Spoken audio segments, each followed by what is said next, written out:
नमस्कार। आज की हमारी इस खास चर्चा में आपका बहुत बहुत स्वागत है।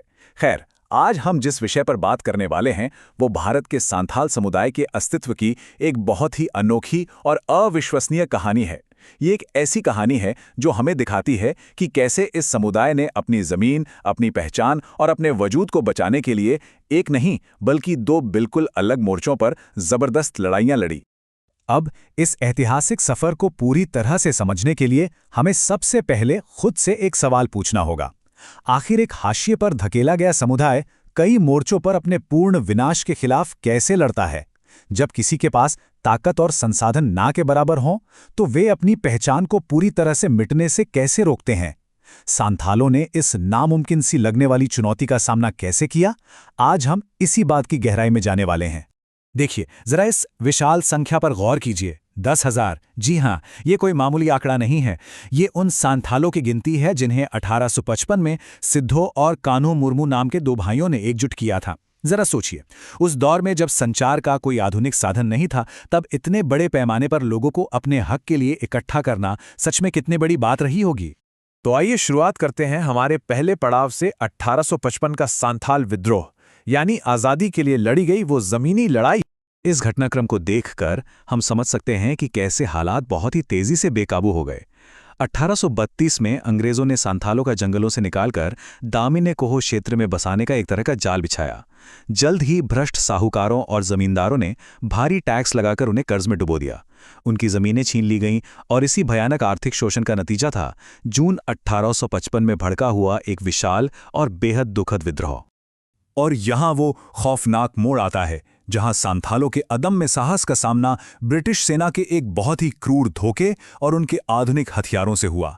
अंग्रेजों ने सांथालों को झांसा देने के लिए पहले खाली गोलियां चलाईं और जब सांथालों ने पूरे जोश के साथ पहाड़ी पर धावा बोला तो अंग्रेजों ने उन पर असली गोलियों और युद्ध खातियों से जानलेवा हमला कर दिया। ये सच में एक बेहद विनाशकारी जाल था।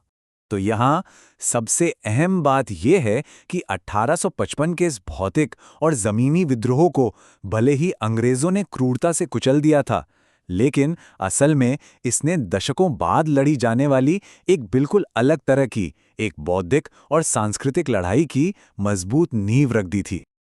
और यहीं से शुरू होता है हमारा दूसरा अध्याय, सांस्कृतिक पतन का खतरा। एक ऐसी खामोश मुसीबत जिसने अंदर ही अंदर जड़ें जमा ली थीं। आप जरा इस बात पर गौर कीजिए।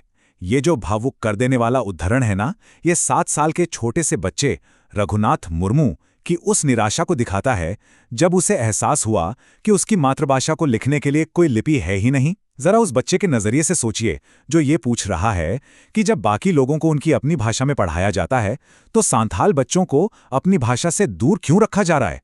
बानार डुंगरी के मैदान में जब बाकी सारे बच्चे खेल कूद में मगन रहते थे, तब युवा रघुनाथ अपना समय अकेले ही मिट्टी पर अलग अलग आकृतियां बनाने और अक्षर उकेरने में बिताते थे।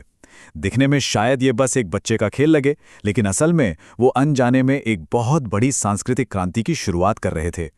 चलिए आगे बढ़ते हैं। ओलचिकी लिपि का आविष्कार और कापीबुरु का वो अहम प्रकटीकरण। तो 1925 में रघुनाथ मुर्मू ने कापीबुरु नाम के एक एकदम शांत और एकांत जंगल में ओल चिकी का निर्माण किया। ये एक ध्वन्यात्मक लिपि थी और यकीन मानिए, ओल चिकी सांथाल विरासत के लिए किसी संजीवनी से कम नहीं थी। इसने हमेशा से मौखिक चली आ रही एक बहुत ही संवेदनशील परंपरा को हमेशा हमेशा के लिए एक पक्के और स्थायी लिखित रूप में बदल दिया। अब आता है इस कहानी का सबसे दिलचस्प हिस्सा, महान शिक्षक का अभियान और इस नई भाषा को जन जन तक पहुंचाने की मुहिम। लिपि बना लेना तो बस पहली सीढ़ी थी, असली काम था उसे लोगों तक पहुंचाना।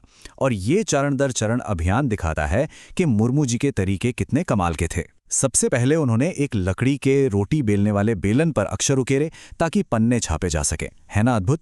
फिर उन्होंने बिद्दू चांदन नाम का एक नाटक लिखा और उसके जरिए लिपि सिखाई, और अंत में एक आधुनिक मेटालिक प्रिंटिंग प्रेस का इस्तेमाल करके साहित्य को बड़े पैमाने पर छापना शुरू कर दिया।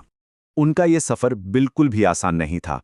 1942 के स्वतंत्रता आंदोलन के दौरान अंग्रेजों ने उन्हें क्रांतिकारी घोषित कर दिया और उन्हें पुलिस से छिपना पड़ा। लेकिन सबसे बड़ी बात देखिए, उन्होंने पढ़ाना नहीं छोड़ा।